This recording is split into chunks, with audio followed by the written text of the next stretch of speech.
राम राम। साथियों, इस नए संसद भवन में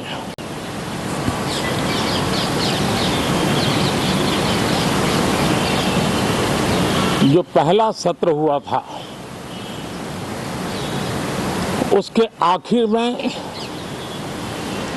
ये संसद ने एक बहुत ही गरिमापूर्ण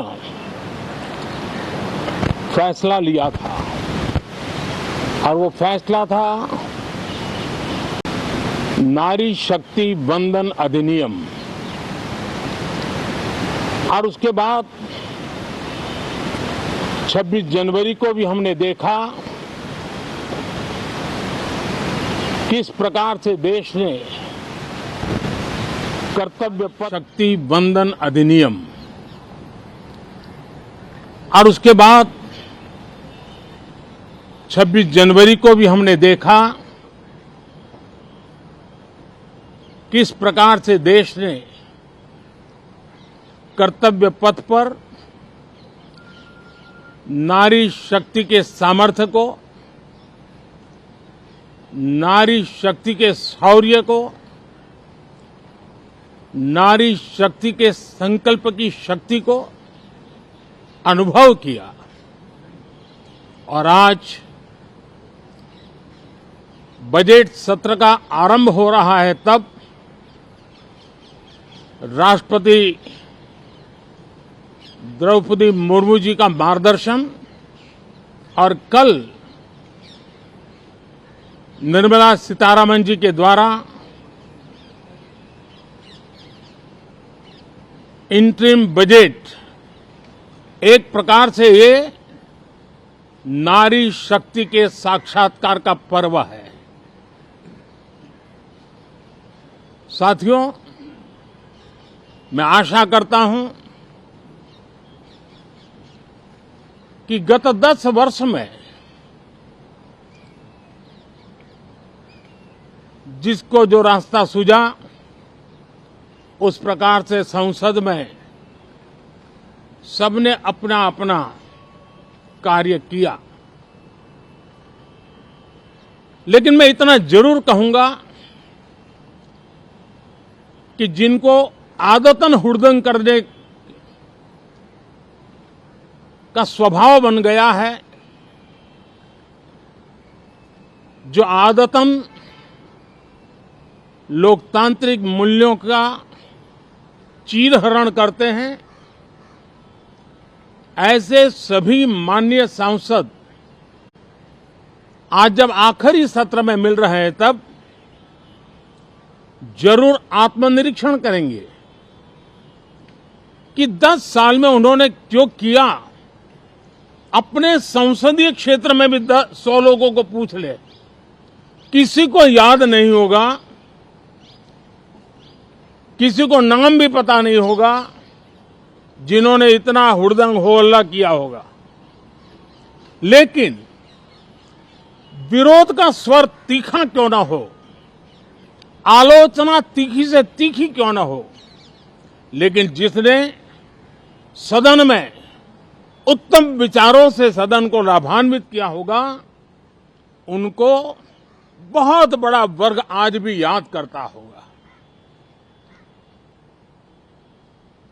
आने वाले दिनों में भी जब सदन की चर्चाएं कोई देखेगा, तो उनका एक एक शब्द इतिहास की तवारीख बन करके उजागर होगा। और इसलिए जिन्होंने भले विरोध का किया होगा, लेकिन बुद्धि प्रतिभा का दर्शन कराया होगा, देश के सामान्य मानवी के हितों का कंसर्न दिखाया होगा,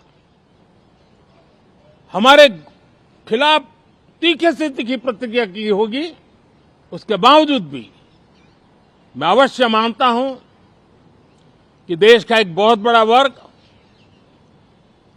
लोकतंत्र प्रेमी सभी लोग इस व्यवहार की सराहना करते होंगे। लेकिन जिन्होंने सिर्फ और सिर्फ नकारात्मकता, हुड़दंग शरारतपूर्ण व्यवहार ये जो किया होगा उनको शायद ही कोई याद करे।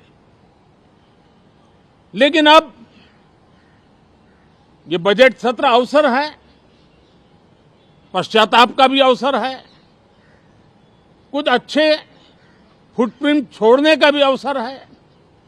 तो मैं ऐसे सभी माननीय सांसदों से आग्रह करूंगा कि आप इस अवसर को जाने मत दीजिए, उत्तम से उत्तम परफॉर्म कीजिए, देश हित में उत्तम से उत्तम अपने विचारों का लाभ सदन को दें और देश को भी उत्साह और उमंग से भर दें।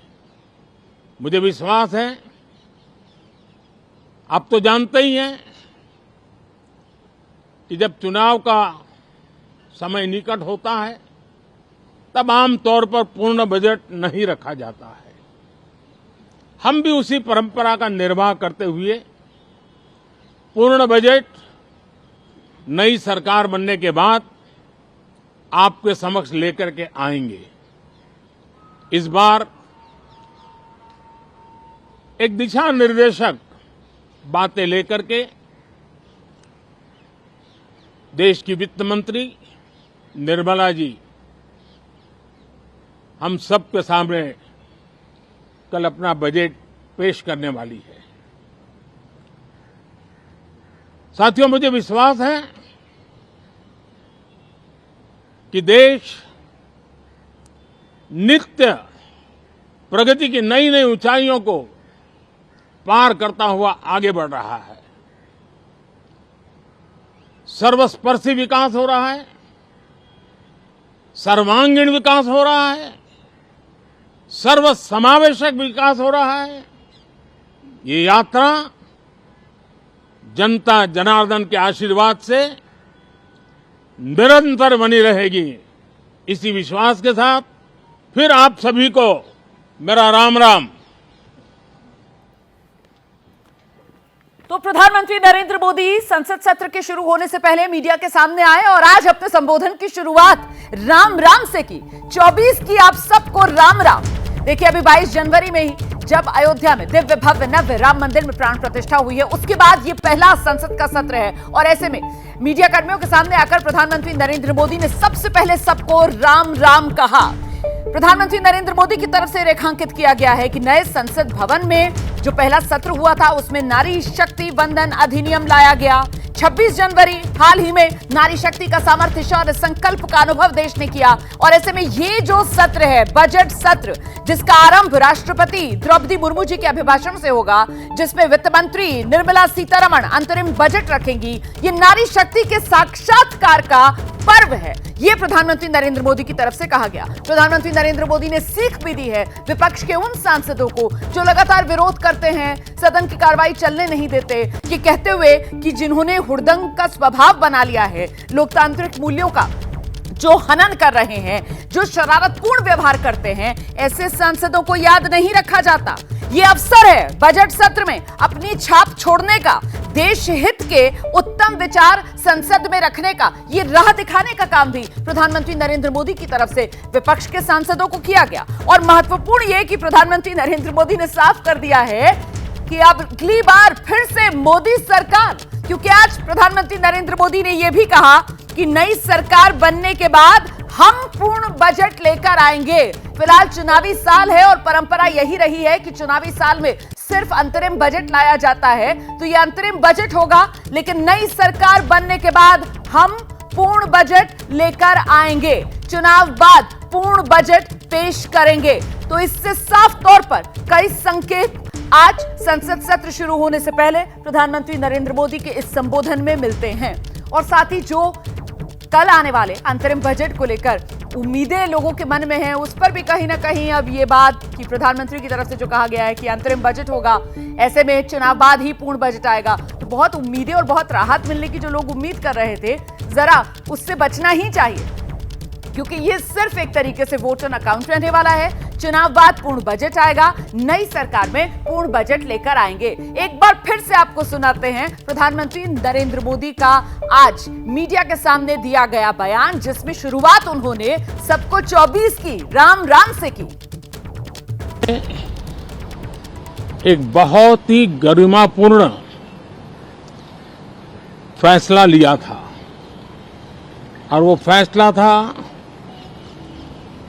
नारी शक्ति वंदन अधिनियम।